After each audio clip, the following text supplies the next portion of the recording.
Surabaya Mengaji. Yuk, dukung dakwah Surabaya Mengaji. Salurkan harta terbaik Anda untuk operasional dakwah.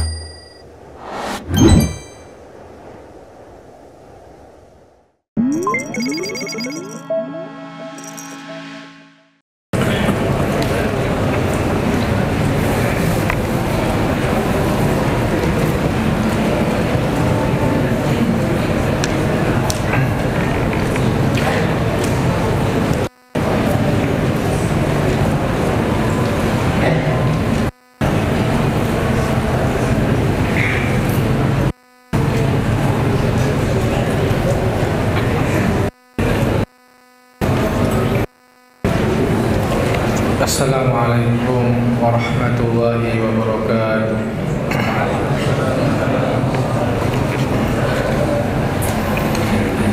Innal hamdalillah nahmaduhu wa nasta'inuhu wa nastaghfiruh wa na'udzu billahi min shururi anfusina wa sayyiati a'malina. May yahdihillahu fala mudilla lahu wa may yudlil fala hadiya lahu. أشهد أن لا إله إلا الله وحده لا شريك له وأشهد أن محمدا عبده ورسوله. اللهم صل وسلم على نبينا محمد وعلى آله وأصحابه ومن تبعهم بإحسان إلى يوم الدين.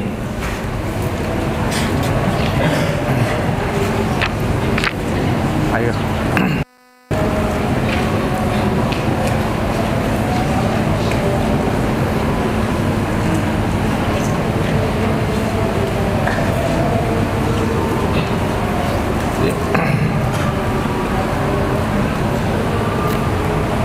Alhamdulillah, rahimani wa rahimakumullah.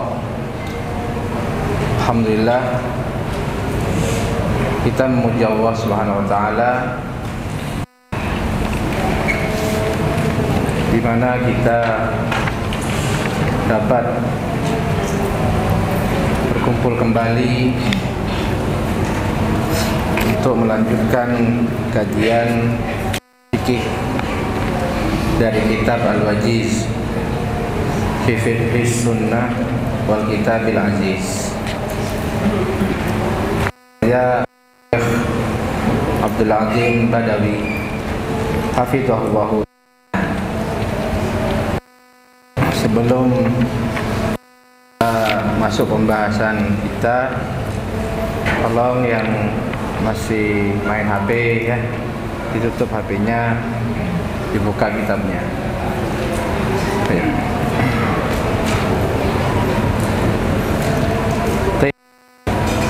Terakhir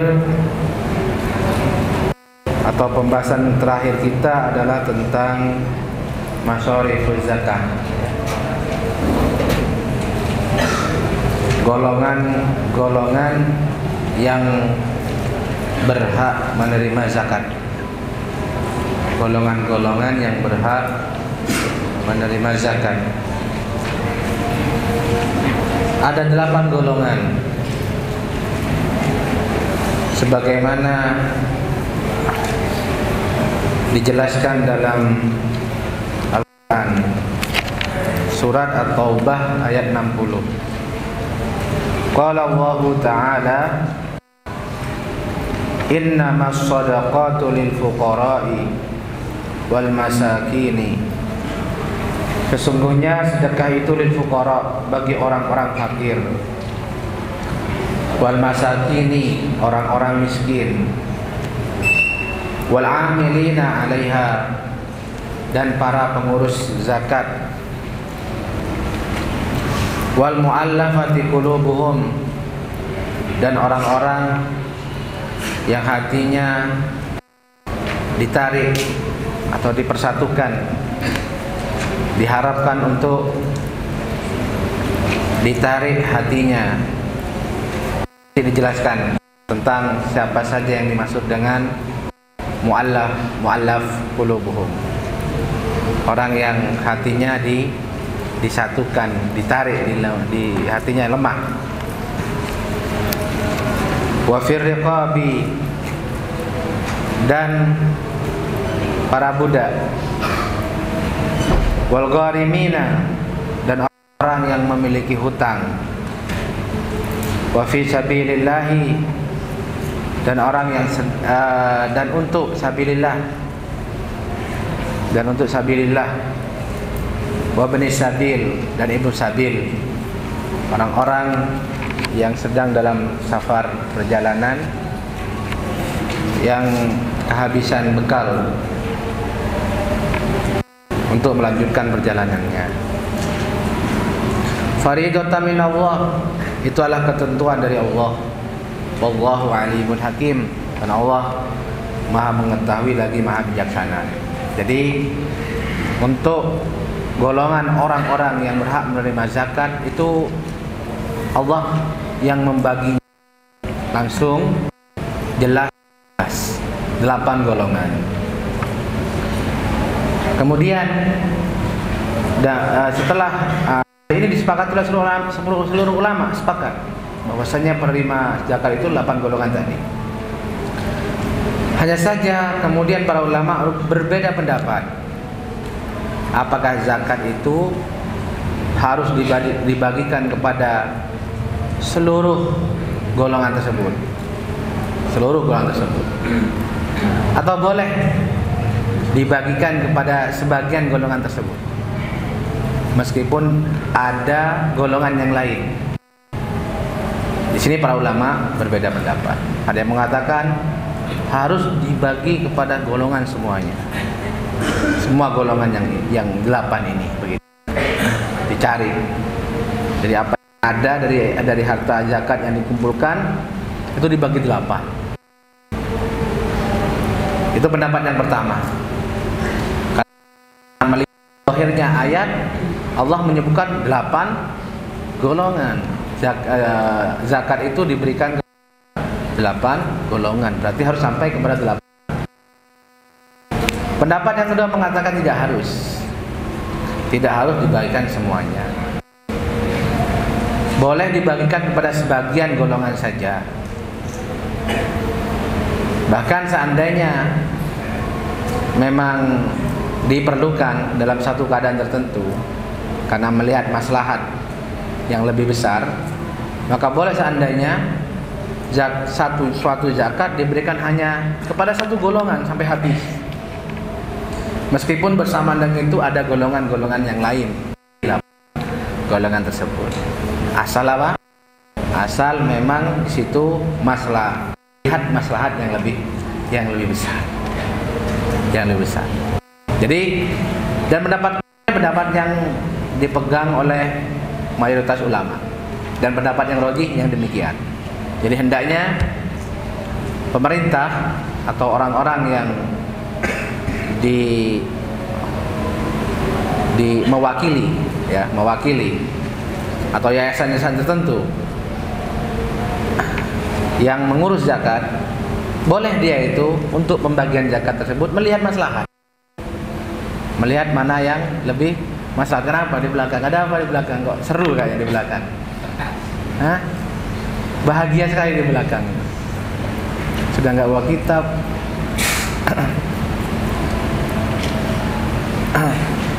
Baik, saya lanjutkan. Jadi nggak harus, ini pendapat yang lebih kuat, ya, pendapat yang lebih kuat. Jadi boleh pemerintah atau yayasan atau yang mewakili dalam pengurusan zakat itu melihat mana yang lebih maslahat, meskipun harus menghabiskan zakat yang ada kepada satu kelompok saja. Kalau memang maslahatnya dilihat itu lebih besar, maka tidak mengapa. Bahkan zakat itu, ini kita bicara zakat mal bukan zakat fitrah ya, tidak harus habis. Bila maslahat memang harta ini tidak harus habis sekarang. Misalnya sudah cukup ya, sudah dapat semua, sudah berkecukupan semua. Jadi ini nggak harus dihabiskan. Boleh ditahan, boleh ditangguhkan, ya. Boleh ditangguhkan. Bahkan kepada orang-orang yang berhak di luar negeri tersebut. Andainya memang di negeri tersebut sudah berkecukupan semua, seperti itu. Jadi intinya dalam pembagian zakat, orang-orang yang mengurus zakat hendaknya melihat kepada maslahat yang lebih besar. Tidak harus rata membagikan kepada semua golongan yang 8 tersebut. Kemudian di sini dijelaskan setelah itu secara rinci satu persatu dari setiap golongan tersebut. Golongan yang pertama adalah al-fuqara. Yang kedua adalah al-masakin. Kalau nggak salah sudah dijelaskan ya, tentang al-fuqara al-masakin. Yang pertama adalah golongan al-fuqara, yang kedua adalah al-masakin. Para ulama berbeda pendapat tentang definisi siapa fuqara, siapa masakin. Cuman yang jelas mereka sepakat bahwa fuqara dan masakin semuanya adalah orang-orang yang butuh. Orang-orang yang butuh, yang mereka tidak memiliki apa, yang mereka tidak bisa mencukupi kebutuhannya. Baik fuqara atau masakin, ini keadaannya. Orang yang dalam keadaan hajah, butuh, kekurangan, tidak bisa mencukupi kebutuhannya. Ini sepakat para ulama bahwa fuqara dan masakin masuk di situ. Hanya saja mereka berbeda pendapat. Nah, berbeda pendapat. Siapa yang lebih sulit keadaannya? Apakah fuqara atau masakin? Itu berbeda pendapat. Ada yang mengatakan fuqara lebih susah keadaannya, sebagian mengatakan miskin yang lebih susah keadaannya. Mereka mengatakan miskin, fuqara miskin adalah orang yang memiliki sebagian dari kebutuhannya. Adapun fuqara adalah orang yang tidak memiliki apa-apa. Tapi sebagian ulama mengatakan sebaliknya. Fuqara adalah orang yang memiliki sebagian dari kebutuhannya, sementara miskin adalah orang yang tidak memiliki apa-apa. Artinya di sini para ulama berpendapat, tapi yang jelas semuanya sepakat para ulama itu bahwasanya fuqara dan masakin adalah orang-orang yang butuh, orang-orang yang tidak memiliki apa yang dapat mencukupi kehidupannya, dan semuanya berhak menerima zakat. Yang ketiga adalah amiluna 'alaiha. Ini sudah belum ya? Sudah dibahas belum? Sudah juga.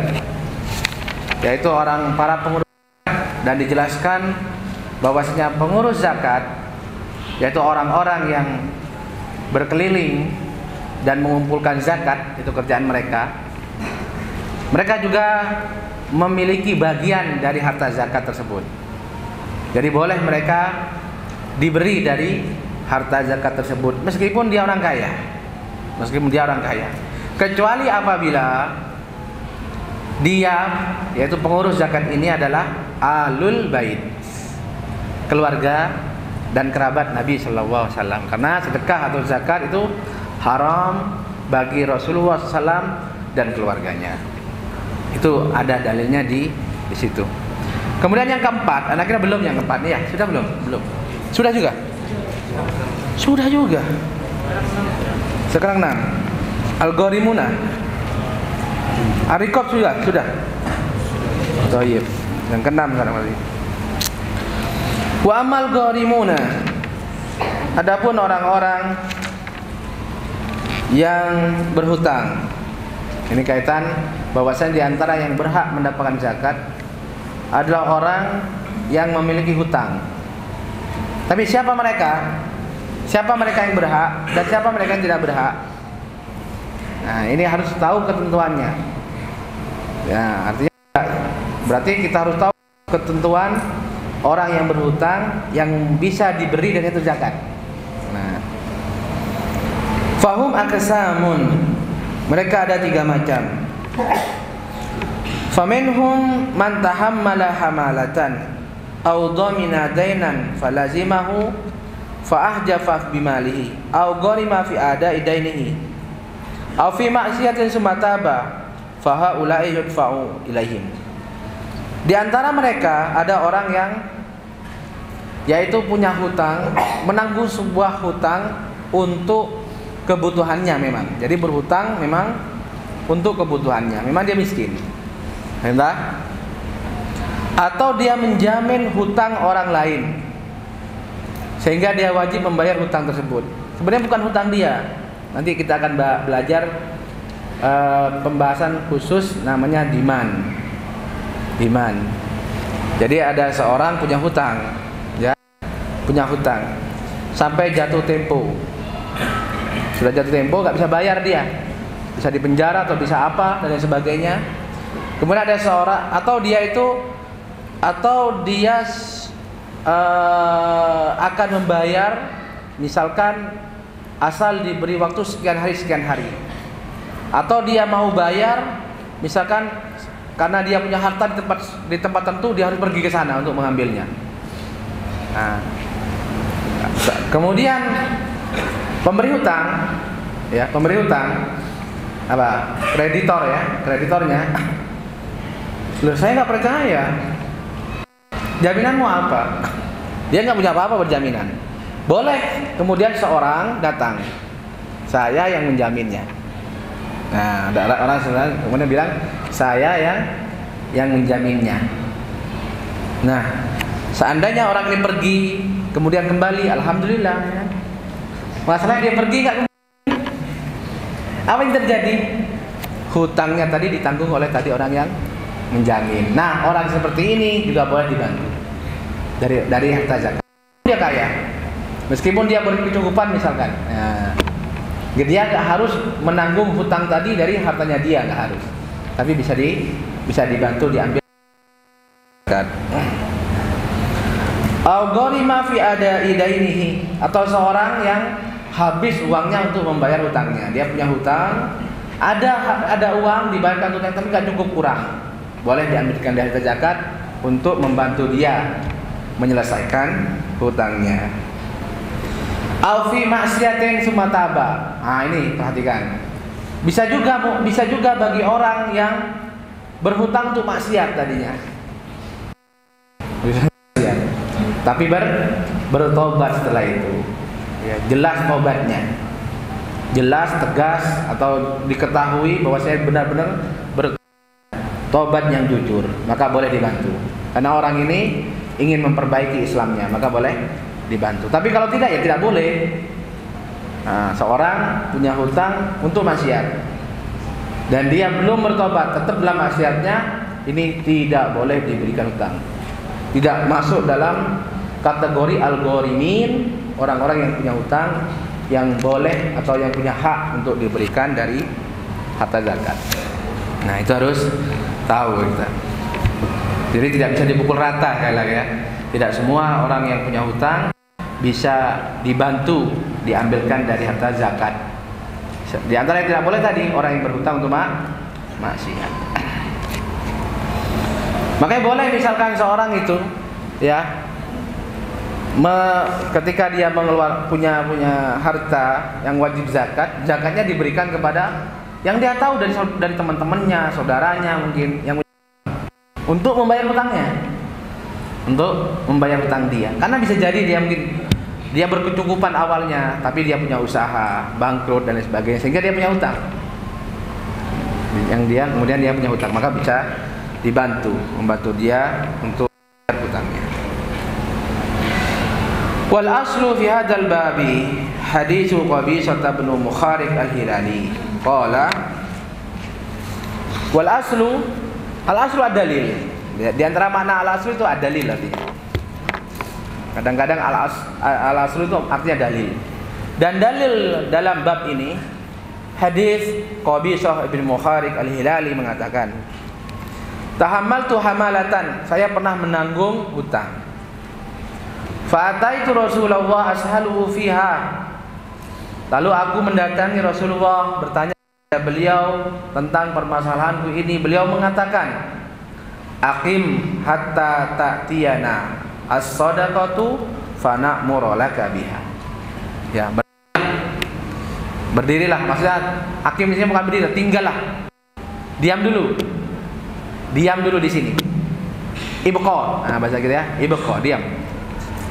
diam di sini hingga datang harta zakat. Hingga datang harta zakat.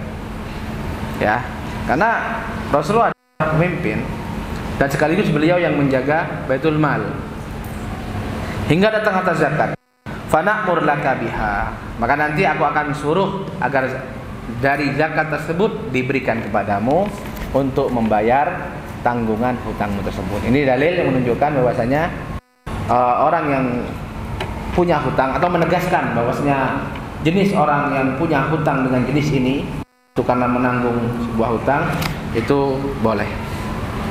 Summa qala ya qabisatu innal mas'alata la tahillu illa li hadis salasatin. Sesungguhnya meminta tidak halal kecuali untuk satu dari tiga keadaan. Memang hukum meminta itu dalam Islam nggak boleh. Meminta kepada orang lain dalam Islam tidak boleh. Karena pada asalnya meminta itu menurunkan harga diri, merendahkan harga diri. Dan seorang muslim itu mulia. Orang muslim itu lahu izzah, memiliki mulia, dan meminta merendahkan diri. Maka pada asalnya tidak boleh minta. Sama minta tolong kepada orang lain pada asalnya nggak boleh. Maka jangan mudah-mudah minta tolong. Itu sebenarnya menghinakan diri kita. Selama kita mampu, kerjakan sendiri. Selama kita mampu, nggak usah minta. Itu pada asalnya. Maka Nabi mengatakan sesungguhnya minta itu tidak halal. So, ini kalimat pertama. Kecuali tiga keadaan. Berarti cuma tiga keadaan. Umum nggak boleh. Rajulun tahammala hamalat halat lahul mas'alatu hatta yusibaha summa yumsik. Yaitu seorang yang menanggung suatu hutang karena bangkrut dan sebagainya, maka boleh bagi meminta hingga dia mendapatkan apa yang mencukupi dia, summa yumsik. Kemudian berhenti, jangan minta. Jadi hanya terbatas ketika butuh. Ketika tidak butuh tidak boleh. Karena pada asalnya sekali lagi minta tidak boleh. Boleh di sini karena hajah, karena sedang butuh. Maka ketika hajahnya sudah hilang, hukum asalnya kembali kepada asal, yaitu tidak boleh. Wa rajulin asabathu jaihah ijtahad ma lahu. Yang kedua seorang yang ditimpa musibah. Mungkin kebakaran, kebanjiran dan sebagainya sehingga habis hartanya. Ihtajat ma lahu ijtahad ma lahu, habis hartanya. Fahallat lahul mas'alatu kiwaman min aisyin au qala sidadan min aisyin, maka boleh bagi dia, halal bagi dia meminta hingga dia mendapatkan kiwaman, keseimbangan, ya, yang mencukupi hidupnya, keseimbangan yang mencukupi hidupnya, ya, karena orang ini habis hartanya. Maka tidak seperti tadi bisa jadi rumahnya masih ada cuma untuk bayar hutang, tapi ini habis, maka takarannya sampai bisa seimbang. Jadi kaitan dengan rumah mungkin atau tempat tinggal sampai dia mungkin sudah bisa normal, ya, untuk punya usaha sehingga bisa balance lagi hidupnya, bisa jalan lagi. Sampai di situ. Au qala sidadan min aisyin, atau kalimatnya adalah hingga mendapatkan sidadan yang menutupi kehidupannya.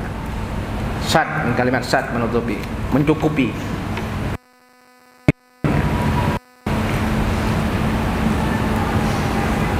Wa rajulin asabathu faqah hatta yakuma salasatun min dzawil hijja min qaumihi.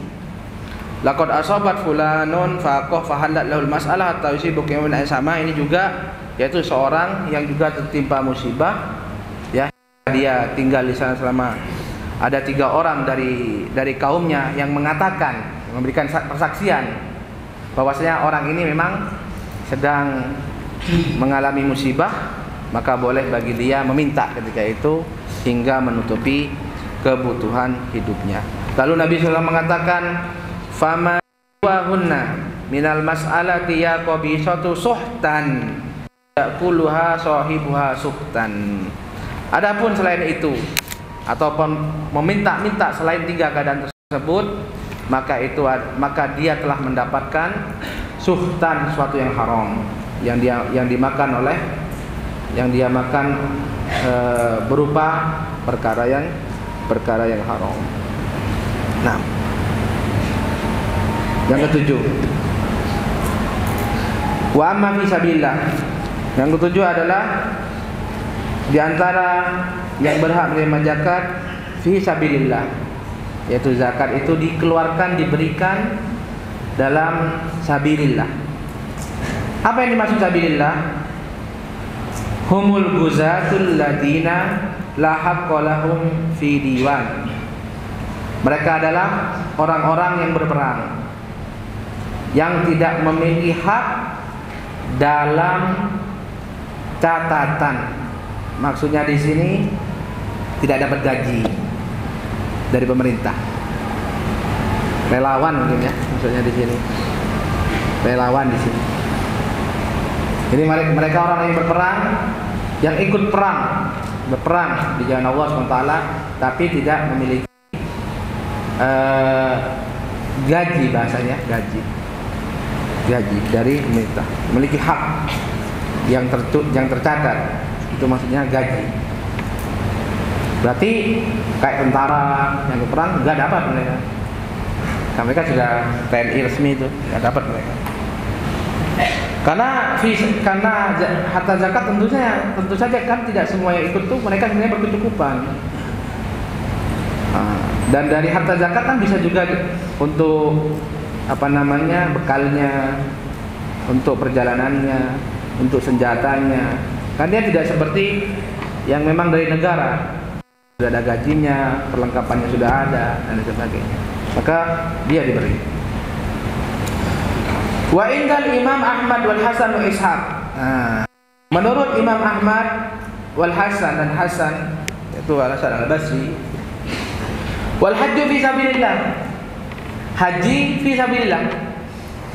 Haji fi sabilillah lil haji. Jadi menurut pendapat ini bahwasanya harta zakat juga bisa diberikan kepada orang untuk biaya haji. Karena haji juga termasuk fi sabilillah. Ini seperti itu. Jadi yang pertama tadi kan yang jelas disepakati para ulama, fi sabilillah maksudnya perang. Tapi makna fi sabilillah juga bisa makna yang lain. Seperti di sini dikatakan termasuk fi sabilillah adalah haji. Qultu, aku katakan, itu beliau di sini mengatakan Syekh Abdul Latif, yuridu bil hadis Ibnu Abbas. Nah, yang mereka maksud adalah hadis Ibnu Abbas. Qala arada Rasulullah sallallahu alaihi wasallam hajja. Faqalat imra'atun li zawjiha. Dari Ibnu Abbas ada Rasulullah sallallahu alaihi wasallam ingin melaksanakan haji. Lalu ada seorang perempuan berkata kepada suaminya, ahijjani ma'a Rasulillah SAW, izinkan aku berhaji bersama Rasulullah. Jadi dia minta izin untuk menunaikan ibadah haji bersama Rasulullah SAW. Faqala ma indi ma uhijjuki alai. Kata suaminya, aku tidak punya, yaitu tidak punya bekal, tidak punya uang, tidak punya harta untuk memberangkatkanmu haji bersama Rasulullah SAW. Kan butuh kendaraan, butuh bekal dan sebagainya. Qalat ahijjani ala jamalika fulanin. Ahajjini ala jamalika fulanin. Ya udah, saya berangkat haji ya di atas ontamu. Onta sih kan. Artinya sudah boncengan aja. Enggak apa-apa. Qala zaka habisun fi sabilillah. Katanya itu hanya akan menahan jalan Allah SWT, memperlambat perjalanan jalan Allah SWT. Artinya itu hanya akan merusak perjalanan. Fa'ata Rasulullah faqala, lalu dia pun menemui Rasulullah dan bertanya, inna imraati taqra'u 'alaika salam rahmatullah. Ya Rasulullah, sungguhnya istriku menyampaikan salam kepadamu dan juga rahmat Allah kepadamu. Wa innaha sa'alatnil hajja ma'ak. dan dia meminta kepadaku agar bisa haji bersamamu wahai Rasulullah. Qalat, dia bilang, ahijjani ma'a Rasulillah. Dia ulangi perkataannya. Istriku bilang, berangkatkan aku haji bersama Rasulullah.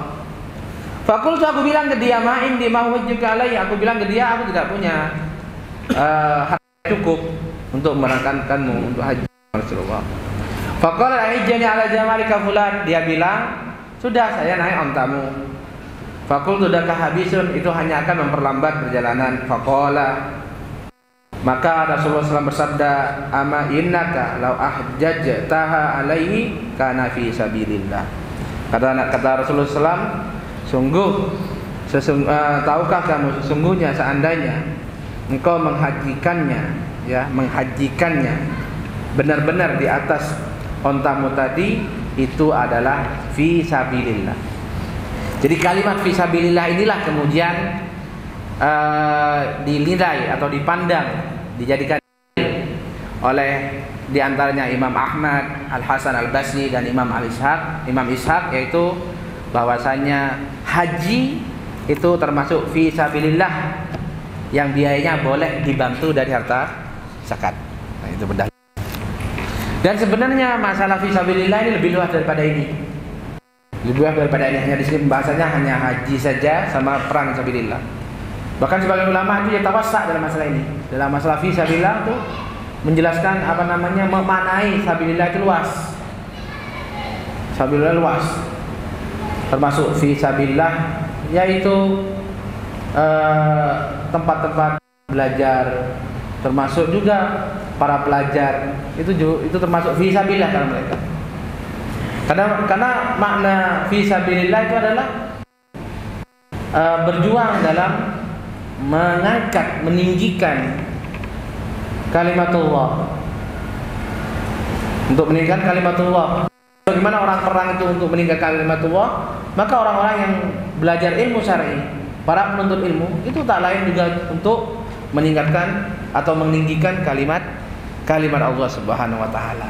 Oleh karena itu, sebagian ulama termasuk para ulama mu'asirin itu meluaskan makna fisabilillah, juga termasuk para penuntut ilmu dan para pengajar ilmu syar'i, termasuk juga tempat-tempat untuk belajar itu juga dalam makna fisabilillah yang boleh disalurkan ke situ harta-harta zakat.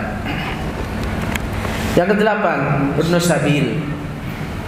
Yang berhak menerima zakat adalah Ibnu Sabil, anaknya jalan. Anak laki-lakinya jalan. Bahasanya dengan nas bahasa ini.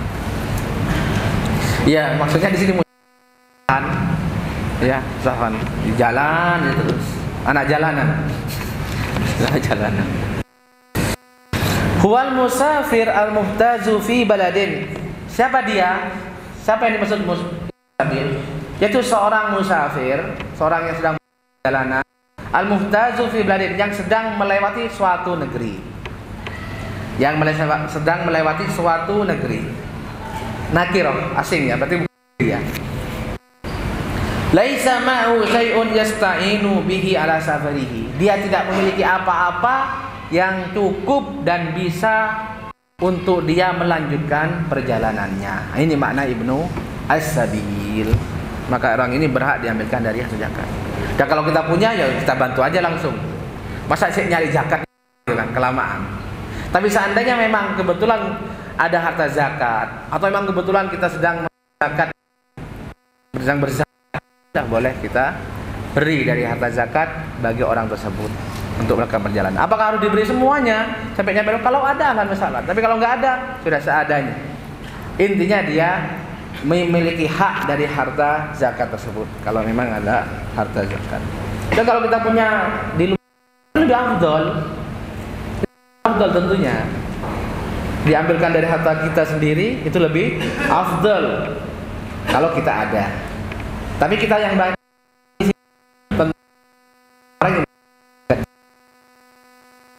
menerima dari harta zakat. Fayu'ta minas shadaqati ma yakfi ila baladihi. Nah, kalau ada, diberi dia dari harta zakat, yaitu bagian yang cukup sampai sampai dia pulang ke tempatnya lagi. Berarti juga tidak boleh berlebih ya. Tidak boleh berlebih, secukupnya. Ya, tanya ke dia pulang kemana, ya kan? Pulang kemana? Mohon dikasih, ya kan? Tapi pakai bis ya, ekonomi aja. Nanti bilang minta pesawat nanti. Ya, biasa aja. Kamu biasa pakai apa? Yang ekonomi ya. Atas ya. Biasanya pakai ekonomi, pas dapat harta zakat minta patas. Ya Abdurrahman. Biasanya aja. Nah seperti itu jadi ukurannya. Tidak boleh lebih. Tidak boleh lebih. Karena dia diberi, karena dia butuh. Karena dia saat itu sedang tidak memiliki apa yang dia butuhkan. Maka dia dikasih sesuai dengan yang dia butuhkan. Tidak boleh lebih dari itu. Maka tidak asal kasih. Ya. Kalau memang ada, tapi kalau nggak ada emang tidak bisa ngasih penuh, ya udah boleh seadanya kan. Maaf ya, uang zakatnya hanya sekian. Tapi kalau harus ngasih banyak, itu terbatas, tidak boleh lebih dari mencukupi untuk perjalanan. Ya harga tiketnya sama mungkin sampai dia kembali ke rumahnya. Fayu, nah minas. Wa in kana lahu malun, meskipun dia punya harta, meskipun dia masih punya ya, atau di rumahnya punya. Wa kadzal hukmu fi man ansha'a safaran min baladi sama'u syai'un. Inilah hukum bagi orang-orang yang melakukan perjalanan dari negerinya dan dia tidak memiliki apa-apa. Fayu'ta min mali zakati kifayatahu fi dhahabi wa iyabihi. Maka dia diberi dari harta zakat yang mencukupi dia, kifayatahu yang mencukupi dia, pergi dan pulang. Dhahaban wa iyaban. Wad dalilu ala dzalikal ayatu, dalilnya adalah pertama ayat tadi sabil. Wa ma rawahu Imam Abu Dawud, dan hadis yang oleh Imam Abu Dawud wa Ibnu Majah dari hadis Ma'mar an Yazid bin Aslam an Atha bin Yasar an Abi Sa'id radhiyallahu anhu qala Rasulullah sallallahu alaihi wasallam la tahillu shadaqatu li ghaniyyin illa li khamsatin. Sedekah tidak halal bagi orang yang kaya, bagi orang yang berkecukupan, kecuali karena tiga keadaan. Yang pertama, al-amilu alaiha, dia pengurus zakat. Seperti di awal. Aw rajulin istaraha bimalihi, aw rajulin istaraha bimalihi, atau seseorang yang membeli zakat dengan hartanya, boleh makan. Paham nggak? Dia orang kaya, kemudian ada harta zakat dibeli sama dia, kemudian dia makan harta zakat, boleh nggak? Boleh sekarang, boleh. Paham nggak ini? Ini ada orang zakat beras. Ada orang kaya datang beli itu, belinya tak beli, gitu kan? Kemudian dia masak makan, boleh nggak? Nah itu maksudnya. Iya itu, al-gharimin, atau karena dia punya hutang, al-ghazin fi sabilillah, atau orang yang berperang di jalan Allah, yang kita sudah jelaskan ya. Dia ghazin fi sabilillah tapi tidak memiliki hak dari negara, tidak memiliki hak dan tidak pada gaji, relawan, maka dia juga berhak mendapatkan zakat. Au miskinin tusuddiqu alaihi. Maaf sih. Oke.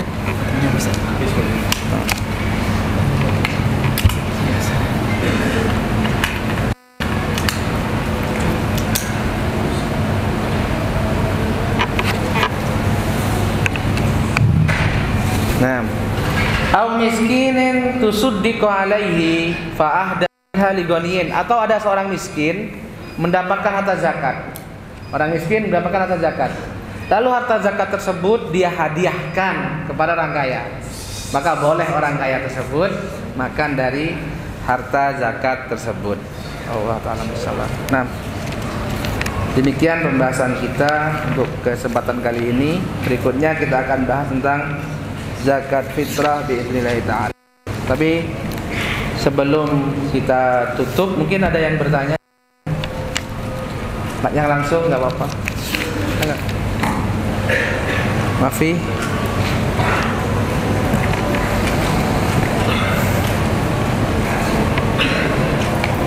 Maro yuk, adzan dulu. Adzan dulu ya.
Sendiri ya?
Alhamdulillah wassalatu wassalamu ala rasulillah ma ba'd. Pertanyaan pertama, apa boleh meminta sesekali pada teman yang sudah akrab? Sebagaimana Rasulullah pernah meminta agar diberikan paha kambing saat bersama beberapa sahabatnya. Sekali lagi ya, kalau kita nggak butuh nggak usah minta. Kalau kita nggak butuh nggak usah minta. Sebagaimana apa yang bisa kita kerjakan sendiri nggak usah lah minta tolong. Nggak usah minta tolong. Yang namanya ihsan itu yasta'bidul insan. Al-ihsan itu yu'jizul insan. Kebaikan itu hanya akan merendahkan seseorang. Kebaikan itu hanya akan membuat lemah seseorang. Paham maksudnya kan? Kalau ada orang berbuat baik kepada kita, mau nggak mau kita itu akan lemah di hadapannya.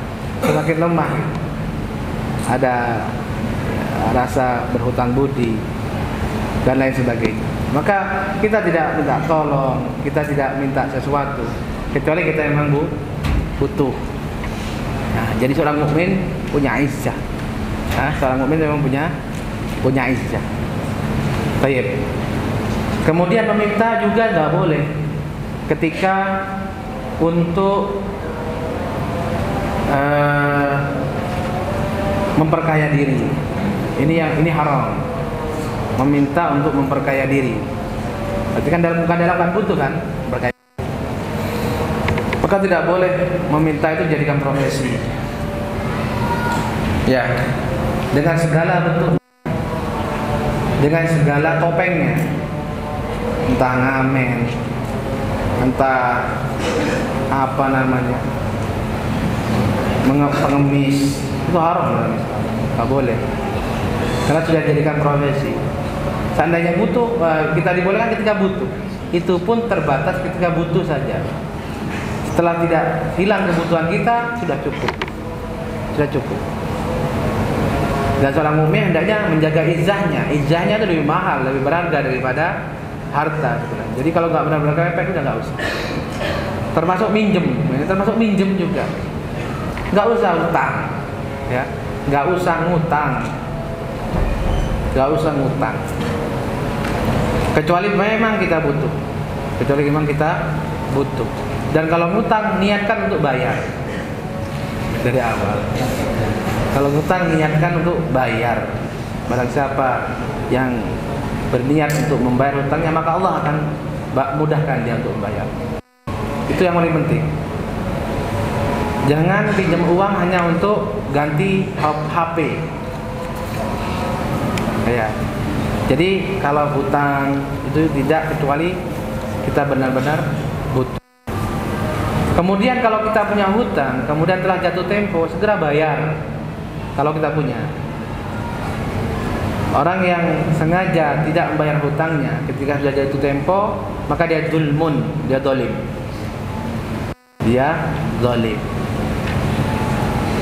Itu penting itu. Dan hendaknya kalau kita punya hutang dan sudah punya uang, segera, tidak usah nunggu temponya habis. Masih sebulan lagi, cepat bayar. Orang yang bermudah-mudah dalam membayar hutang, ya, jadi artinya orang sengaja mengulur-ngulur hutangnya.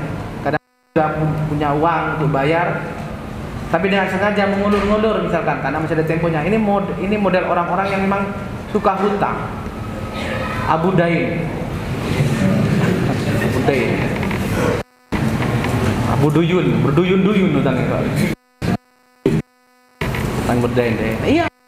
Karena kalau orang yang nggak suka hutang, pasti ketika punya hutang resah dia, terus kepikiran, ingin cepat-cepat bayar.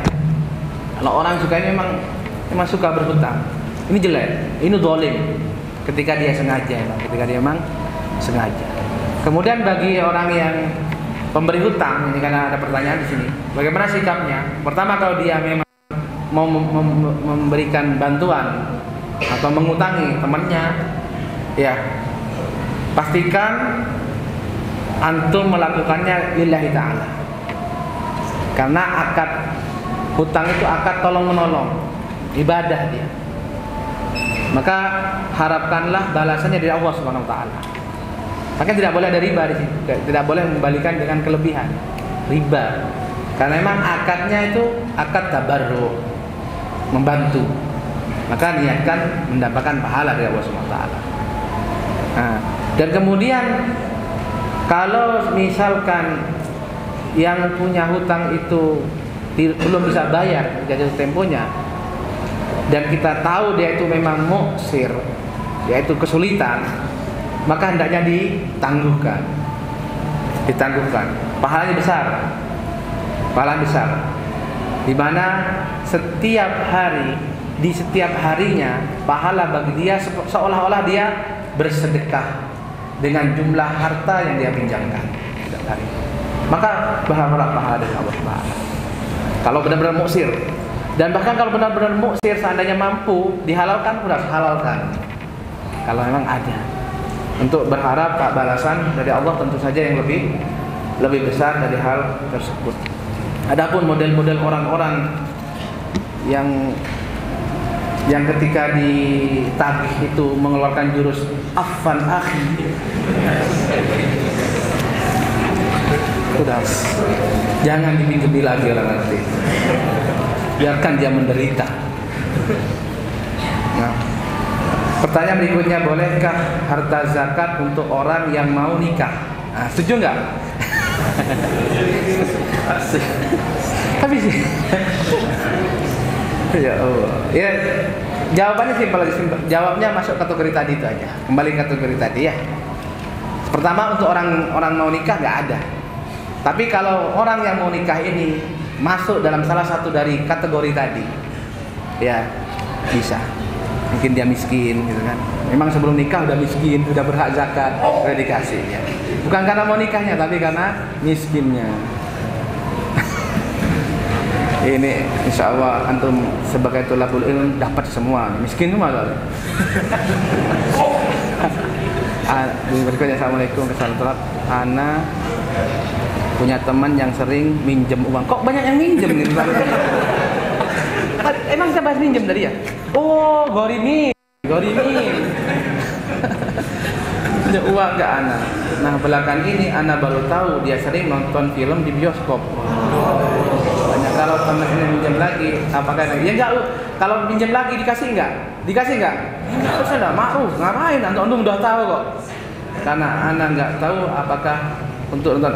Adapun antum sendiri selama antum ketika membantu dia itu memang tidak tahu kalau ternyata untuk nonton bioskop, insyaallah maafu. Tapi setelahnya enggak boleh. Karena itu masuk ta'awun alal ismi wal udwan. Barakallahu fikum. Demikian yang disampaikan, semoga bermanfaat. Kita cukupkan. Subhanakallahumma bihamdik, asyhadu an la ilaha illa anta, astaghfiruka wa atubu ilaik.